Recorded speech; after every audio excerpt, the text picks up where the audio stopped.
Тауық тәрізділер отрядына жататын құс, ауыл шаруашылық құстарының неғұрлым тараған түрі. Еті мен жұмыртқасын, қауырсыны мен мамығын алу үшін өсіріледі. Саңғырға тыңайтқыш ретінде қолданылады. Олардың барлық тұқымдарының арғы тегі бұдан 5000 жыл бұрын Үндістанда қолға үйретілген жабайы банкив тауығы. Төбесінде теріден тұратын айдары, құлақ сырғалықтары, қоразының аяғында сырғалығы мен сүйір тепкісі болады. Қауырсындарының түсі әртүрлі.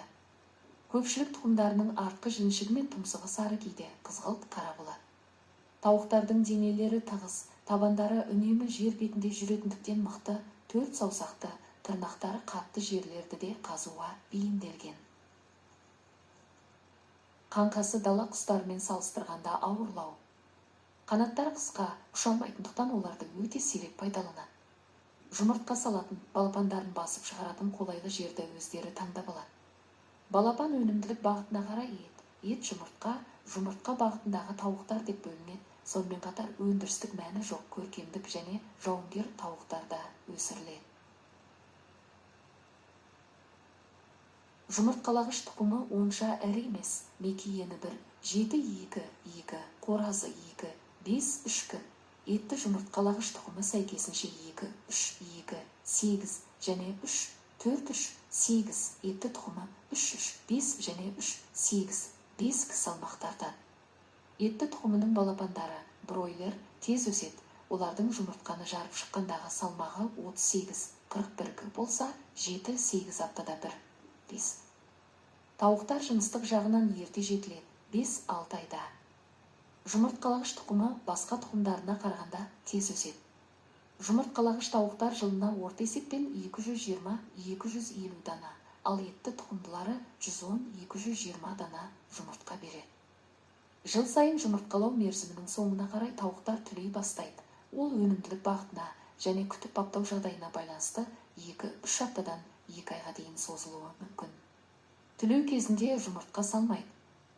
Жұмыртқалау мерзімінің басында жұмыртқаның салмағы 40-50, ал соңына қарай 57-65-ға дейін көтеріледі. 10 жылға дейін жұмыртқалай алады. Екінші жылы ең көп жұмыртқа береді, содан кейін жылдан жылға жұмыртқа саны кемейді. Тауықтар өсіретін шаруашылықтарда өнімі мол тұқымдық тауықтарды 2-3 жыл ұстайды. Тұқымдық тауық үйірінің 55-60 жас, 30-35 2 жастағы, 13 жастағы тауықтар болады. 8-12 тауыққа бір қораз ұсталады. Тағамдық жұмыртқа алуда қораз ұстамаса да болады. Тауықтарды қолда өсіргенде қораны кең, жарық, су өтпейтін жылы жерге салады. Ішінде тауықтарды азықтандыратын науалар, суаратын астаулар, жұмыртқалайтын ұялар болады. Оларды жуып, дезинфекциялап отырады. Қыста қалың төсеніш үстінде ұстайды. Тауықтар қорасының алдына үлкендеу ашық алаң қоршалады. Сонымен қатар тауықтарды құс фабрикаларында, арнайы шаруашылықтарда өсіреді, құс өсіру. Тауықтарды азықтандыру ерекшеліктері тұқымына, өнімділік бағытына байланысты. Жемі арнайы дайындалған құрама жем. Әсемдік, жауынгер тауықтарды әуесқой құс өсірушілер әсем қауырсыны немесе дене құрылысы үшін, түрлі мақсаттар үшін төбелестіру өсіреді. Әсемдік тауықтар өте кішкентай, ергежейлі, қауырсыны бұйра, жібектей жылтыр болады. Бір, қан айналымы құстардың қан айналымы қосмекенділер мен жорғалаушылардан күрделі. Жүрегі 4 бөліктен 2 құлақша және 2 қарыншадан құралып, оң және сол жақ жартыларға бөлінеді. Жүректегі салатамыр және көктамыр қаны бірімен бірі араласпайтындықтан бүкіл ағзаға тек оттегіне қаныққан қан таралады. Құстың денесіндегі қан 2 шеңбер бойынша айналады. Олар үлкен және кіші қан айналым шеңбері деп аталады. Жүректің сол жақ қарыншасынан шыққан салатамырдағы қан бүкіл денені аралап, денедегі жасушаларға оттегін береді. Көмір қышқыл газға анығып, оң жақ құлақшаға оралады. Бұл үлкен қан айналым шеңбері. Оң жақ құлақшадағы көктамыр қаны оң жақ қарыншаға өтіп өкпеге барады. Құрамындағы көмір қышқыл газды өкпеде қалдырып, өкпедегі оттегімен қаныққан соң сол жақ құлақшаға құяды. Бұл кіші қан айналым шеңбері. Құстың жүрегі қуатты жұмыс істейтіндіктен қан тамырларды бойлай шапшаң ағып, ағзаға қажетті мөлшерде оттегімен қорек жеткізеді. Сондықтан құс денесіндегі температура тұрақты 40-45 градус болады. Зәр шығару құстардың зәр шығару мүшесі жамбас қуысында орналасқан қызыл түсті екі бүйрек. Құста қуық болмайды. Бүйректен тараған екі несеп ағардың өзекшесі тікелей клоакаға ашылады.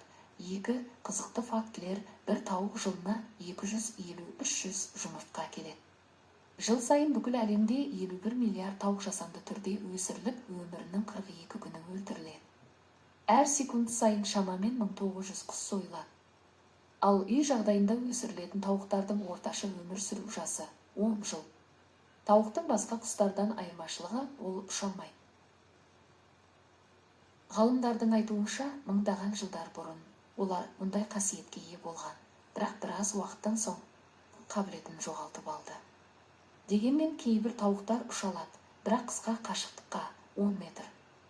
Бұл үй жануарларының жалпы саны адамдардан көп, 25 миллиард. Оның еті кальций, калий, магний, темір, фосфор және В дәрумендеріне өте бай, жүрек және қан ауруларынан зардап шегетін адамдар үшін пайдалы. Жыл сайын шамамен 567 миллиард тауық жұмыртқасы тұтынылады. Олардың 30-дан астам түрлі дыбыстан тұратын ерекше тілі бар. Тауықтар 100-ден астам адамның ерекшелігін есте сақтай алады. Осылайша өздеріне жамандық жасаған адамды бірден таниды. Есіңізде болсын, жаңа піскен жұмыртқаны суға салсаңыз, ол батып кетеді, ал ескіргені судың бетінде қалқып тұрады. Сенуге қиын, бірақ бұл құстар жер бетінде өмір сүрген ең ірі жыртқыштардың бірі, тираннозаврдың ұрпақтары.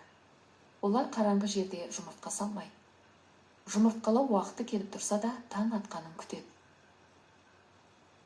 Бұл үй жануары Франция елінің ұлттық символы болып саналады. 3.